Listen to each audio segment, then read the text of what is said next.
It may be the only We shall defend our island, whatever the cost may be. We shall fight on the beaches. We shall fight on the landing grounds. We shall fight on the field and in the sky.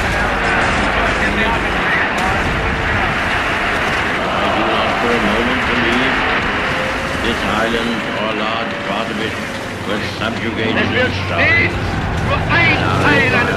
Beyond the seas, armed and guarded by the British people.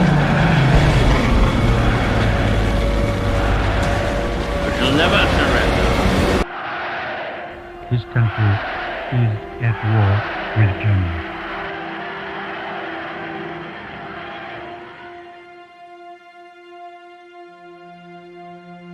At 7:50 a.m. on the morning of August the 9th, 1945, air raid sirens began to ring out in the Japanese city of Nagasaki.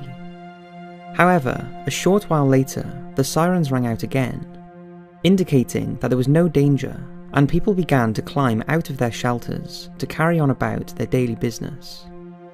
Japanese spotters had only sighted 2 US AAF B-29 bombers, not enough for an air raid on a major city, and presumed they were merely on a reconnaissance mission. At 1101 hours, a single bomb was dropped into the city's industrial area. The bomb detonated with the equivalent force of 22,000 sticks of TNT, which resulted in a blast so bright that it was seen by observers over 100 miles away. The fireball generated temperatures in excess of 3,900 degrees centigrade, and generated winds of up to 600 miles per hour that added to the destruction. Exact figures are unclear, but at least 129,000 people were either killed on the day, or would die in the weeks and even years that followed. 6 days after this attack, Japan surrendered to the Allies, bringing to a close the most destructive conflict ever recorded, that ended with the first 2, and so far only, nuclear attacks in history. It was the Second World War.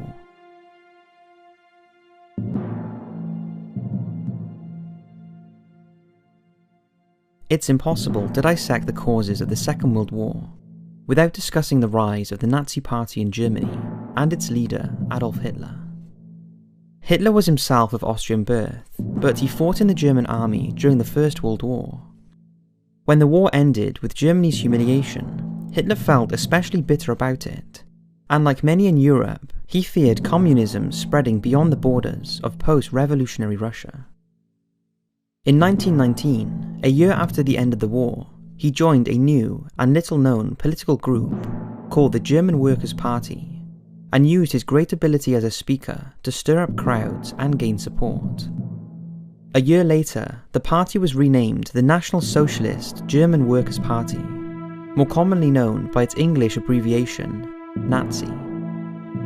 In 1921, Hitler rose to become leader of the party, and again using his magnetic personality, he continued to garner more and more support, until 1923, the Nazis were confident enough to attempt a coup in Munich and seize power. Known as the Beer Hall Putsch, the effort failed and Hitler was arrested before being put on trial, but this only furthered the Nazi cause. Hitler used the trial to gain even more supporters, and despite him spending a year in prison, in which he wrote his autobiography Mein Kampf, the Nazis continued to establish themselves in German politics. Mein Kampf not only outlined his own story, but it also set about establishing his vision for the future of the German people, and how he believed subversive groups were holding them back from achieving their destiny through measures such as the Treaty of Versailles, which outlined Germany's surrender terms. He specifically identified Jews and communists as being the leaders of this great international conspiracy to keep the German people down after the war, highlighting the harsh conditions imposed on the country by the victorious Allies, such as the dissolution of Germany's empire and armed forces, the loss of territory to newly created countries in the east and France in the west, and having to pay crippling war reparations. The book effectively became the Nazi Bible. By 1933, the Nazi Party had secured enough political support that Hitler legally became Chancellor of Germany. He quickly began passing legislation that would transform Germany into Nazi Germany, and the swastika would symbolise this reinvigorated country. The prosecution of Jews, gypsies, and political opponents soon became government policy, as Hitler began preparing Nazi Germany to attain what he saw as its destiny, cantered around the concept of the Aryan race, with himself as the undisputed leader, the Führer.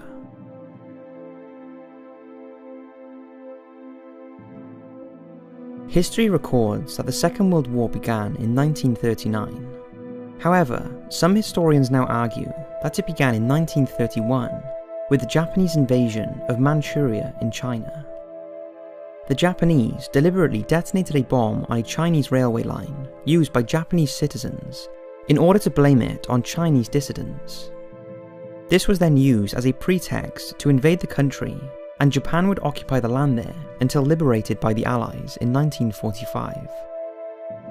Japanese occupation of Chinese territory was extraordinarily harsh. Rape and murder were widespread and often encouraged by the Japanese leadership. While at Pingfang in northeast China, a military research unit was set up with a special mission. Designated Unit 731, thousands of Chinese civilians were used in nightmarish medical experiments to develop biological and chemical weapons, as well as carry out experimental surgeries, often without anesthesia, for fear of corrupting the data. In 1922, Benito Mussolini and his National Fascist Party rose to power in Italy. Very soon, he began reshaping the democratic political landscape of the country into a dictatorship cantered around himself. Mussolini, like Hitler in Germany, believed his country had a destiny and wanted to build a new Roman Empire, beginning with a massive build-up of his armed forces. He was not afraid to use them, and proved this when he sent his forces into Abyssinia, modern-day Ethiopia, in 1935 to start the construction of his new empire in Africa. If Manchuria can be considered the first battlefront of World War II, then Abyssinia was the second.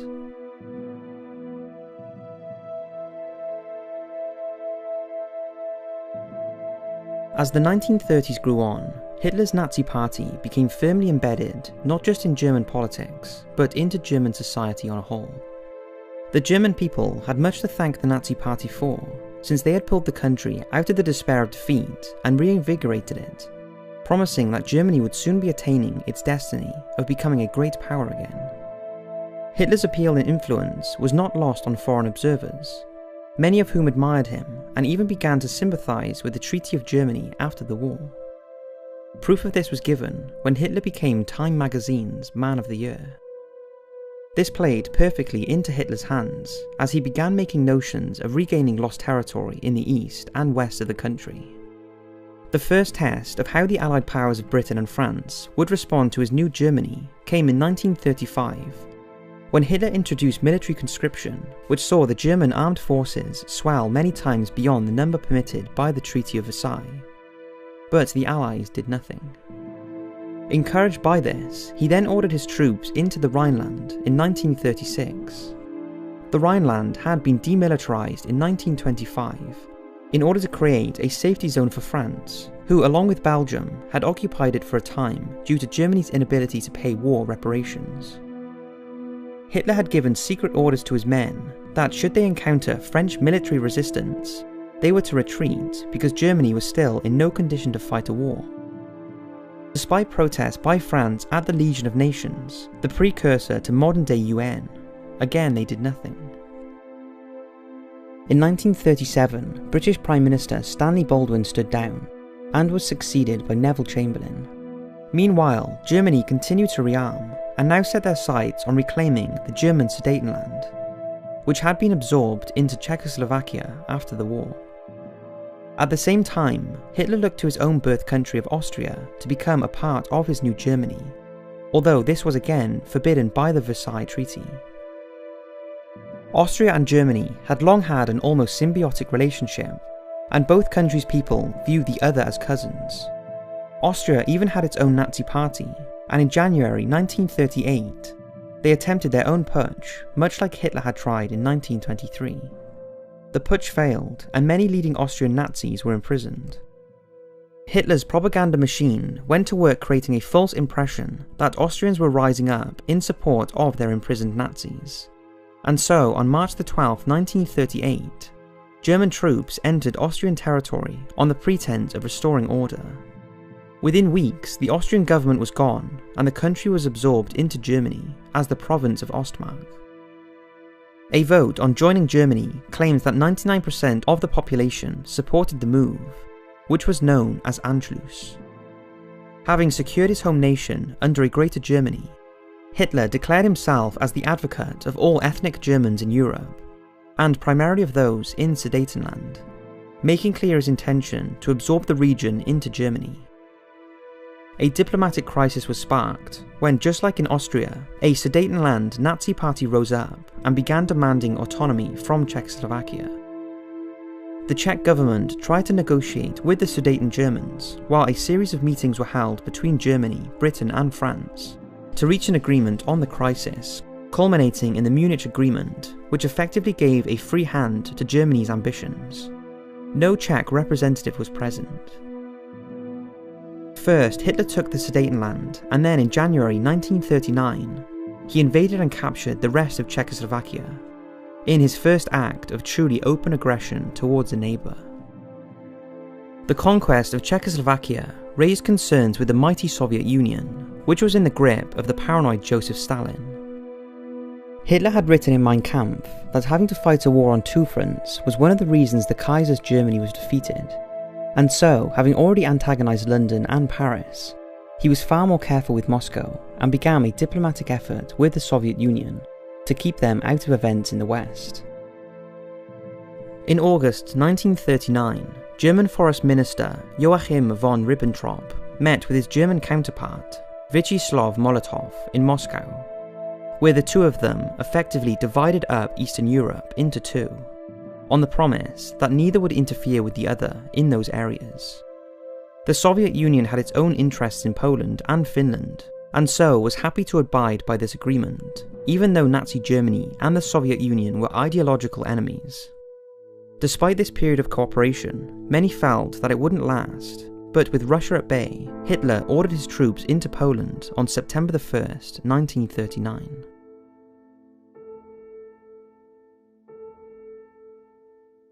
The invasion of Poland was the final straw for Britain and France. There was no justification for the invasion other than to simply capture territory from a foreign land, and so Britain and France delivered an ultimatum to Hitler: withdraw his troops or there would be war. The demand was refused, and on September 3rd, Neville Chamberlain told the British people they were at war with Germany.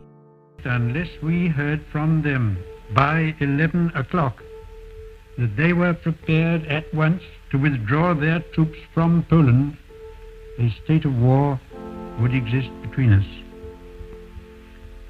I have to tell you now that no such undertaking has been received, and that consequently this country is at war with Germany. Some of Germany's more cautious generals had warned Hitler that the country was not yet ready for a second massive European confrontation. Germany's rearmament plans predicted war with Britain and France breaking out in 1945, by which time they would have their own aircraft carrier, large U-boat fleets, and powerful tank forces. The generals therefore concocted their Blitzkrieg style of war. Blitzkrieg meant lightning war, and called for the widespread use of tanks and aircraft to break through enemy formations, to capture key strategic areas, and divide enemy forces up to make them easier to destroy. Above all, it was intended to achieve a quick victory rather than a drawn-out war of attrition which Germany could not afford. It was first used in Poland, and the Polish army proved totally inadequate for this new form of warfare. In less than a month, the Polish army was annihilated, and the German army, the Wehrmacht, began consolidating their positions in western Poland, as the Soviet Union invaded the east of the country on September the 17th, as von Ribbentrop had agreed to, and was something that was all but ignored by Britain and France, who concentrated on Germany. Poland ceased to exist as a free country on October the 6th, 1939, and Nazi Germany now shared a land border with the communist Soviet Union. Britain and France's declaration of war on Germany sent shockwaves across Europe that were felt politically but appeared to do very little else. Belgium, Holland and Norway joined a chorus of European voices, declaring themselves neutral in the fighting. But in fact, there seemed to be very little fighting at all. In terms of helping defend Poland, Britain and France could do very little, and instead they prepared for when Hitler would charge west. This was the start of the Phony War, a period where both sides seemed to be doing everything they would normally do in a war, except all-out warfare. The French mobilised their armed forces and sent them to the border, while Britain created the British Expeditionary Force, or BEF, to be sent to France to support them, mirroring how the country went to war in 1914. At sea, German U-boats and surface raiders did sink unprotected merchant ships, while in the air, British aircraft made attacks on German shipping, or conducted leaflet drops over the Ruhr region. During one such leaflet dropping mission, on September the 9th, a formation of RAF Whitley bombers strayed into Belgian airspace and were attacked by Belgian fighters. This forced one of them to land, and they lost 2 aircraft to British defensive fire. However, in the South Atlantic, a drama was about to unfold that would become a naval legend. The German pocket battleship Graf Spee was attacking British merchant ships, capturing their crews and then sinking them. The crews were then put on the Graf Spee support ship, the Altmark, for returning to Germany. 3 British cruisers met the German ship in the battle, and managed to inflict enough damage to force the German battleship to put into neutral Montevideo, modern-day Uruguay, for repairs.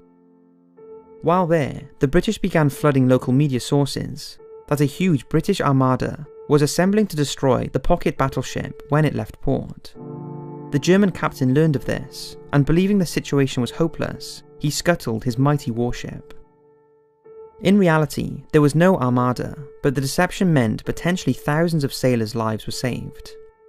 A few weeks later, British Special Forces raided the Altmark and rescued a number of captured merchant crews.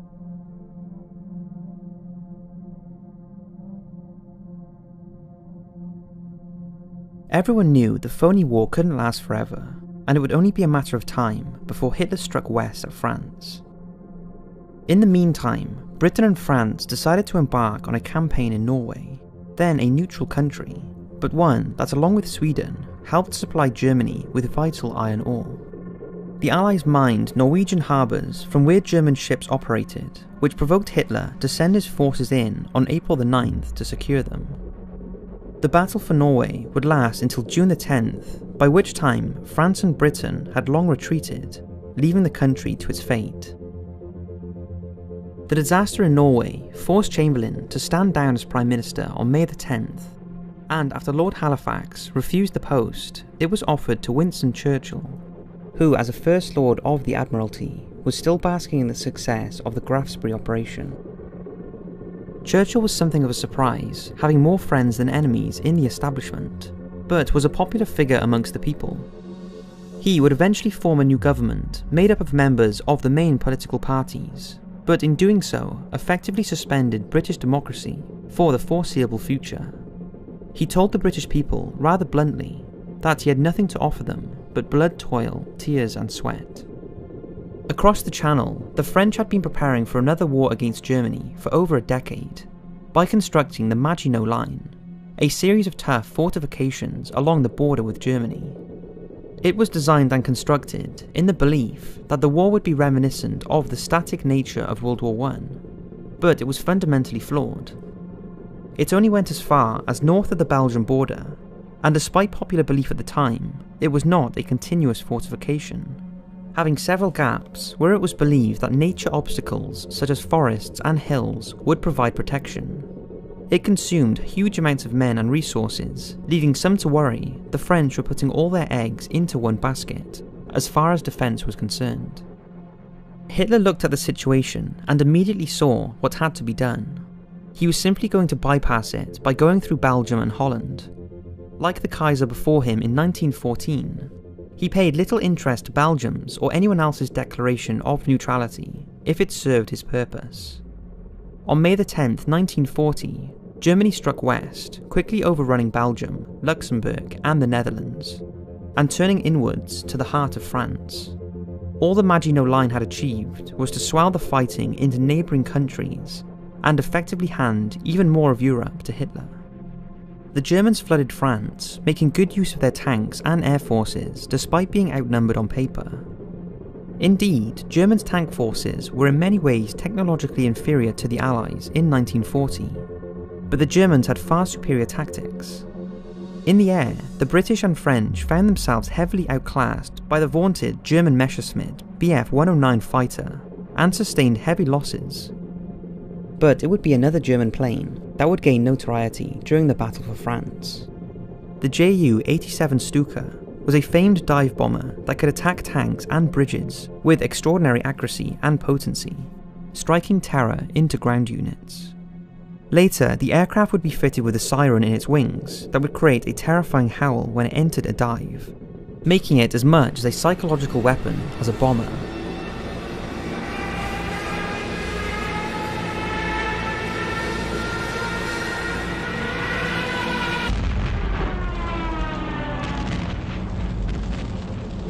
To compound problems for the Allies, the quick German succession and the failure of the Maginot Line to keep Hitler's forces at bay saw French morale in particular suffer terribly.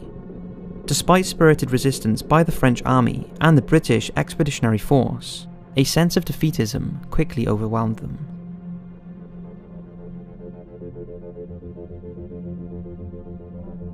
It soon became apparent that France would fall, and so in Britain, plans began to be drawn up to evacuate the BEF back to the British mainland, so they could defend Britain from what now seemed like an inevitable invasion. Dubbed Operation Dynamo, a huge armada of fishing boats, pleasure crafts and even rowboats were assembled on the southeast coast of England to make the trip across the Channel to Dunkirk, where the remnants of the BEF and elements of the surviving French and Belgian armies were assembling. In this small pocket of French coastline, the British and French troops at Dunkirk were surrounded by German troops and waited for either rescue, capture or death. Hitler wanted to send his troops to wipe them out, once and for all, but the head of the German Luftwaffe, Hermann Göring, convinced him that the Air Force, which had so far proved almost unstoppable, could smash them on the beaches with fewer losses to German forces. Göring hoped that by doing this, he would gain favour with Hitler over some of his rivals within the Nazi high command. The evacuation began on May the 27th, 1940, with a fleet of little boats bearing down on the beaches to take men out awaiting British warships. The German Luftwaffe launched a fierce aerial bombardment and inflicted painful losses on the British. However, for the first time in war, the superiority of the Luftwaffe was finally challenged, since Dunkirk was in range of fighters flying from Britain itself. The sea and sky thus became a brutal killing field until the evacuation ended nearly a week later on June the 4th, by which time a staggering 338,000 men had been rescued. The evacuation was seen as a victory for Britain, but those in the offices of power knew the truth. The defeat in France had not only cost the relatively small British army 68,000 men, but it had lost huge amounts of equipment such as artillery, tanks and other assorted vehicles that would be vital in repelling a German invasion. Churchill warned against the optimistic mood after Dunkirk, noting that wars were not won by evacuations. In the wake of the success of the evacuation, a tragedy would occur that has been largely glossed over by history, when the British ocean liner, the RMS Lancastria, attempted to escape the French port of Saint-Nazaire. The liner was taking part in Operation Ariel, which aimed to evacuate British nationals from France, when at 10 minutes to 4 on June the 17th, it was bombed by German aircraft. Exact numbers of how many men, women and children were on board is unknown, because in the chaos of the evacuation, people were crammed into every available space. But it's estimated that between 3,000 and 6,000 people were killed, making it the worst maritime disaster in British history. To put this into perspective, the most conservative estimates put the death toll as being twice that of the Titanic. The disaster was quickly covered up for fear of damaging national morale. On June 10, 1940, Mussolini waded in on the side of Nazi Germany, declaring war on Britain and France, although Italian forces would play only a token part in the fight for France. On June 25, 1940, after just 46 days of fighting, Hitler's troops achieved what the Kaiser had failed to do in 4 years, by defeating and occupying France. France was not wholly occupied by Germany, but instead the country was split in two, with Germany occupying the northern half and the south being ruled by the Vichy French government, who were essentially German puppets. The French surrender also gave Churchill concerns that France's fleet would be absorbed into Germany's navy and used to try and blockade Britain. In one of the most controversial acts during the war, on July 3rd, he ordered the Royal Navy to demand the French warships at Melkabur in French Algeria to surrender to them, and when they refused, the Royal Navy bombarded them with shellfire, killing 1,297 French soldiers and sinking or damaging 8 ships. With France dully suppressed, Hitler was now concerned with what to do with Britain. It wasn't in his favour to destroy them, as he believed that would only hand her empire to the Americans, who were becoming increasingly hostile to him after Poland. Believing Britain was spent after the fall of France, he sued for peace, but Churchill refused, even though he knew Britain's chances of repelling a full German invasion were slim at best. Hitler therefore ordered his generals to draw up plans for Operation Sea Lion, the invasion of Britain. At the same time, Germany, along with Mussolini's Italy, met with representatives of Japan to begin negotiations for an alliance that was meant to counter the United States. This ultimately culminated in the Tripartite Pact, signed on September 27, 1940, and saw the birth of what history now remembers as the Axis forces. Unlike Germany's previous military endeavours, the invasion of Britain had a serious obstacle in the way, namely the English Channel. Hitler's military leadership agreed that it would only be possible to cross the Channel in the summer, since the weather during the autumn and winter months would be too poor to cross safely. First, however, he would have to destroy Britain's air force, otherwise his troops would be sitting ducks to British aircraft as they sat in their invasion barges during the crossings. As Germany made their invasion preparations, Churchill readied the country to do what had to be done to defend themselves. Declassified documents show just how far he was prepared to go to repel Hitler's forces should they land in Britain.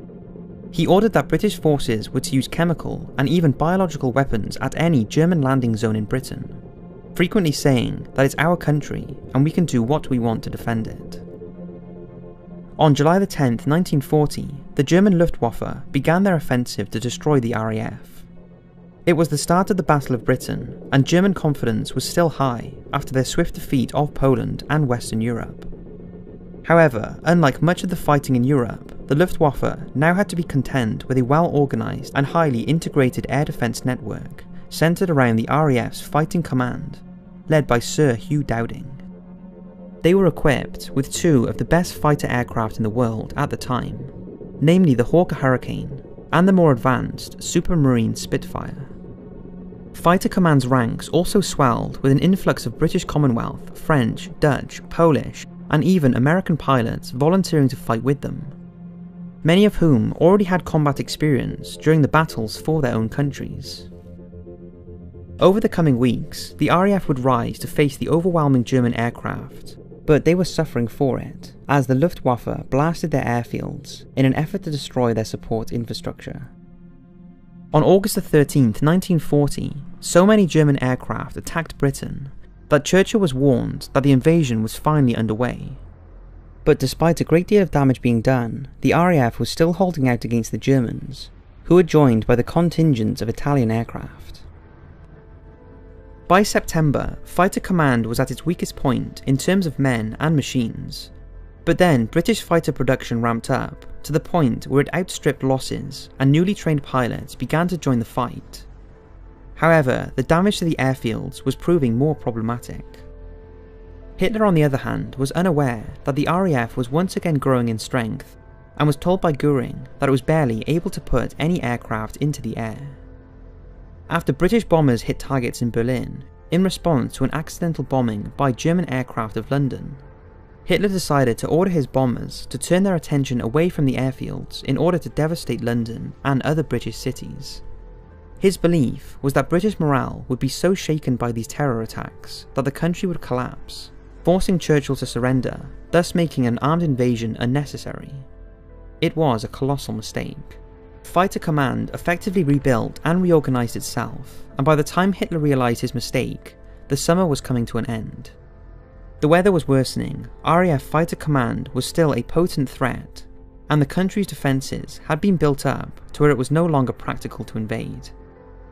While the Germans had successfully captured the British Channel Islands, Britain herself was spared.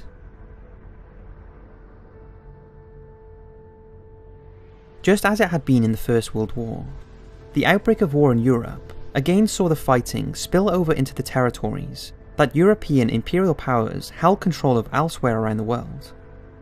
Britain and France held territory across Africa, which Italy's Mussolini eyed jealously.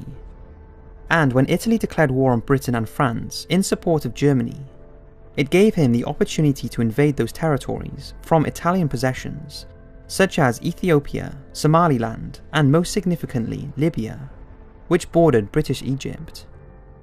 Egypt was vital to British interests because of the Suez Canal, which linked Britain to its Far East possessions, such as Hong Kong and India, as well as the oil-rich Middle East, which both sides desperately needed access to.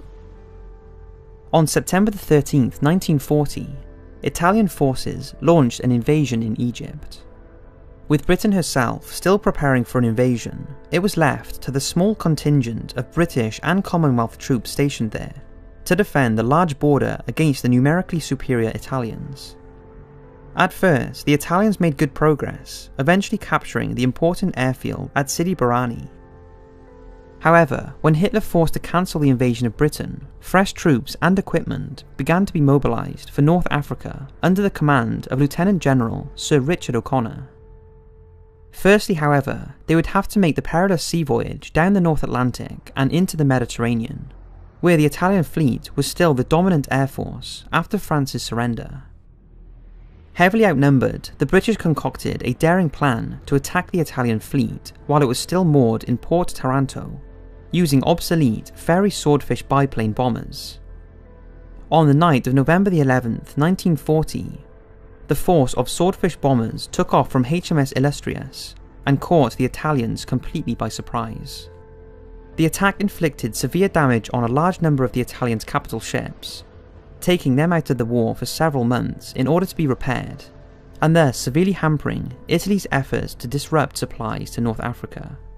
Unfortunately, the British still had to contend with air and submarine attacks. The task of expelling Italian forces from Egypt seemed immense in the late 1940s, and yet the newly arrived British forces managed to achieve just that.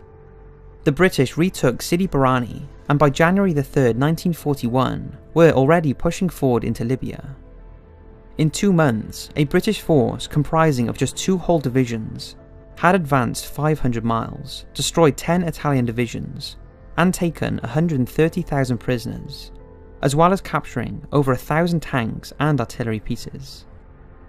Operating from Italy, the German Luftwaffe began supporting the Italian operations from the air. But things on the ground continued to go badly for the Italians, with British forces capturing the strategic port of Tobruk on January the 22nd. Confident of Italian defeat, Churchill began his plans for helping to defend Greece and the Balkans from a joint German and Italian invasion. However, Germany decided to send 2 of its own divisions to help shore up Italian forces in North Africa, which would form the nucleus of its Africa Corps under the command of Erwin Rommel. Rommel was a gifted leader and tactician who understood tank warfare better than most generals in 1941. The plans of North Africa were ideal for tank combat, and Rommel's influence was almost immediately felt. He attacked El Agheila on March the 24th, and then pushed east across Libya back towards Egypt. However, he failed to retake Tobruk, and instead laid siege to British garrison there, which held out for a staggering 240 days. Providing a severe thorn in the side of the Axis forces and tying up resources. On April the 14th, British and Commonwealth forces had been pushed back to the border and had even captured General O'Connor and his replacement, General Neame. But Rommel's forces were struggling with the logistic problems, which Hitler feared the British could take advantage of. Fuel was such a concern for the Germans that they began efforts to steal it from the British, which resulted in British troops referring to their fuel cans as jerry cans. By May, Rommel was forced to halt his advance at Hellfire Pass in Egypt while he resupplied his forces. Under General Wavell, the British did indeed counterattack in June, hoping to cut off Rommel's supplies and force him to surrender. But Rommel outmaneuvered him and the attack failed.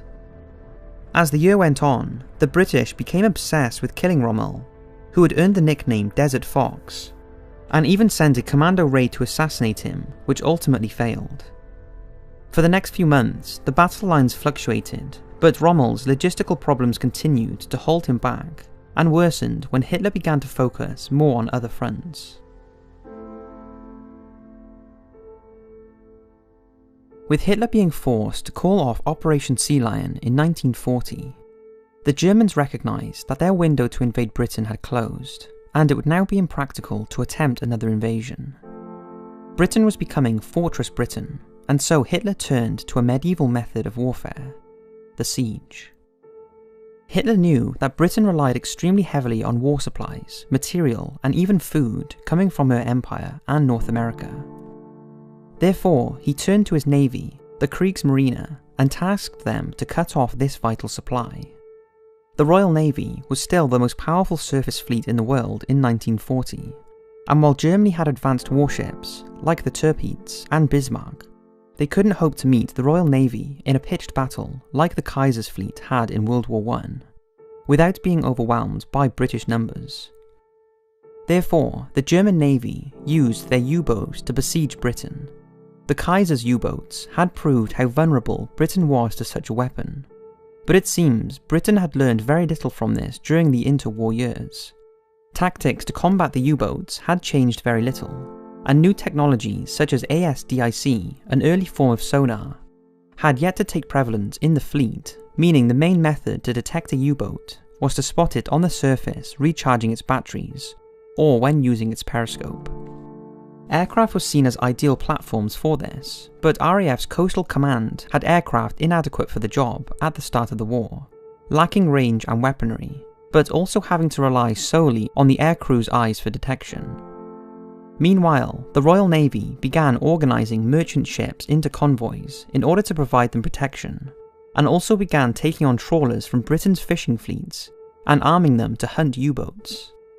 Nevertheless, the U-boats began to inflict painful losses on Britain, while efforts to destroy them at sea met with mixed success, as did RAF Bomber Command's efforts to bomb the U-boats' yards in France and Norway. Churchill would later admit that the U-boats were the only thing that truly scared him during the war. However, the U-boats needed help in locating the convoys, and so the Luftwaffe used long-range Condor patrol aircraft to organise the U-boat attacks. Realising this, Britain began looking at ways of destroying these aircraft. There weren't enough aircraft carriers in the Royal Navy during the early years to protect every convoy, and so they came up with a novel solution: catapult merchantmen, or CAM ships. These were merchant ships equipped with a catapult to launch a single Hawker Hurricane or Fairey Fulmar fighter to attack the Condors when they were sighted. It was a one-way mission, there being no way to recover the aircraft, which had to ditch alongside the convoy, with the pilot hoping to be picked up by a passing ship, which made it one of the most dangerous jobs of the war. The urgency to combat the U-boats saw the rapid development of technology, particularly in the field of radar. The U-boats had to ride on the surface to charge their batteries that powered them, and this was often carried out under the safety of night. However, radar had been used to combat night bomber raids, and was now being trialled against U-boats. On December 22nd, 1941, a U-boat was sunk by a Royal Navy plane on the surface under the cover of darkness. From that point on, U-boats could be attacked anytime, anywhere. The situation was made worse for the U-boats by the addition of new, longer-ranged aircraft equipment with radar, which left fewer and fewer places for them to hide.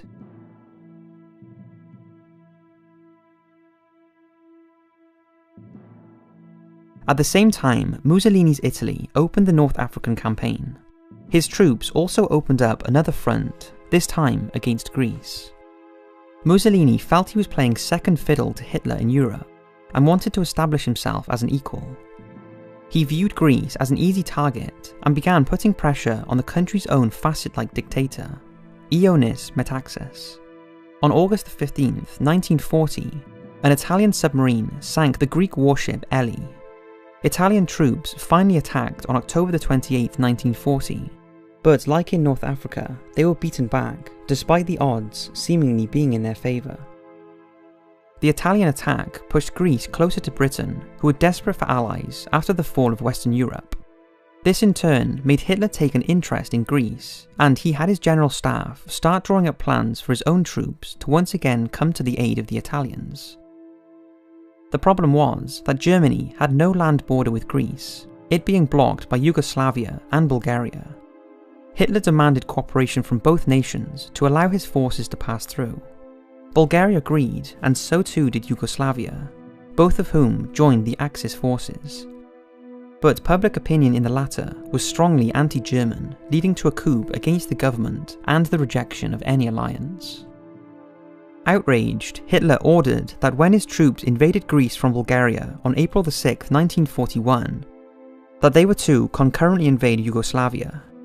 Despite stiff resistance, Yugoslavia was overrun in just over a week and a half. 2 weeks later, the Greeks surrendered, having been overwhelmed by the combined might of the German and Italians. British assistance could do little to repel the invaders, and along with the Greek forces, they retreated to the island of Crete. Consolidating his position on the Greek mainland, Hitler ordered the invasion of Crete to begin on May the 20th, and was opened with a massive attack by German paratroopers.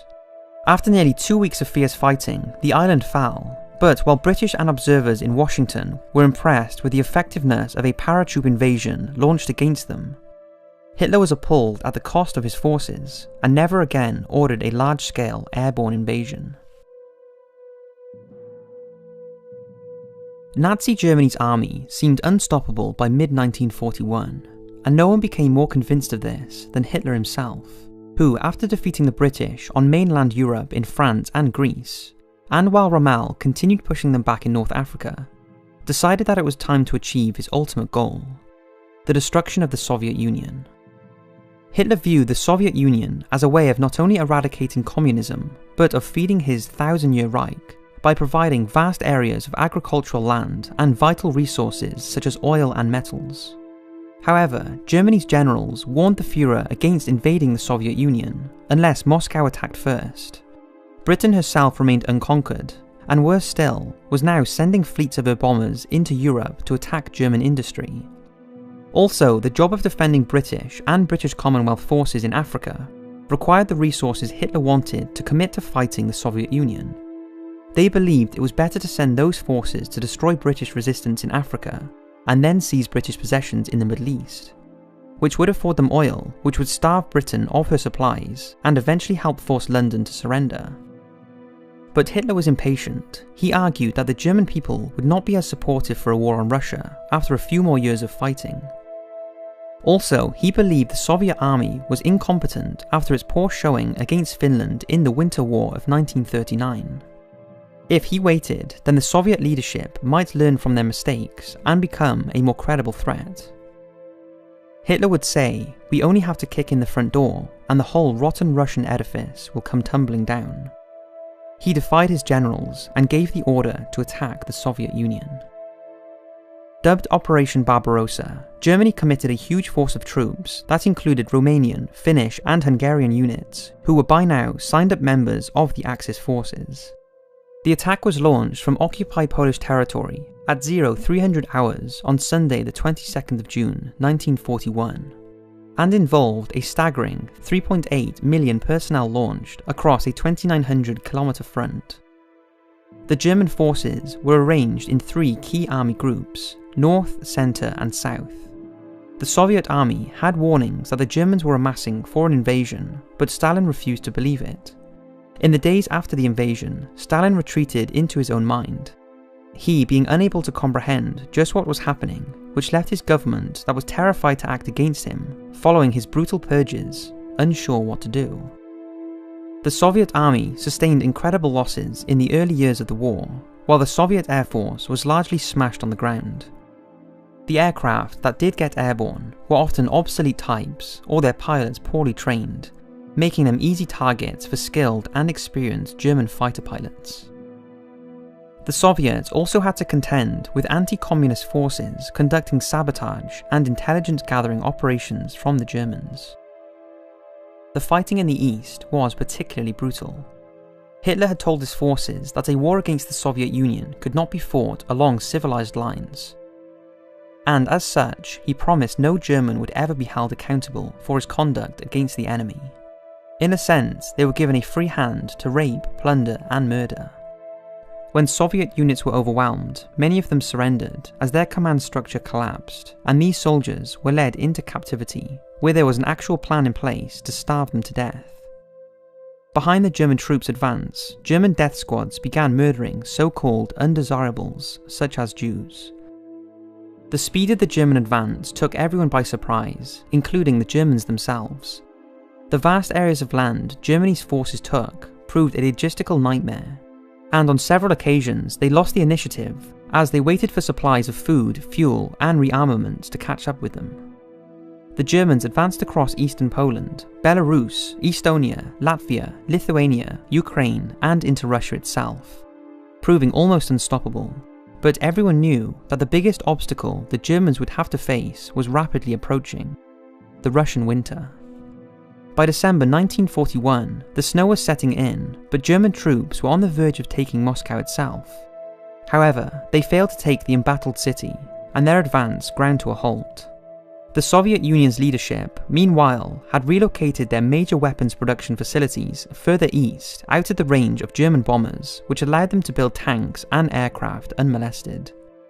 They were also getting supplies from Britain, thanks to the efforts of the men on the perilous Arctic convoys. The German army leadership knew the truth, even if Hitler remained convinced of Germany's superiority. They had lost their window of opportunity to destroy the Soviet Union quickly. Now the Soviets were engaged, committed, and far more prepared for the coming war of attrition than Germany was. In Mein Kampf, Hitler had outlined that Germany could not fight a prolonged war on two fronts. Yet at the end of 1941, he was effectively committed to three fronts: Britain in the west, British Commonwealth forces in North Africa, and now the Soviet Union in the east. And while the snow fell on German soldiers in Russia, ill-equipped for winter warfare, a world away in the tropical climate of Hawaii, a fleet of Japanese ships were closing in on the American naval base at Pearl Harbor.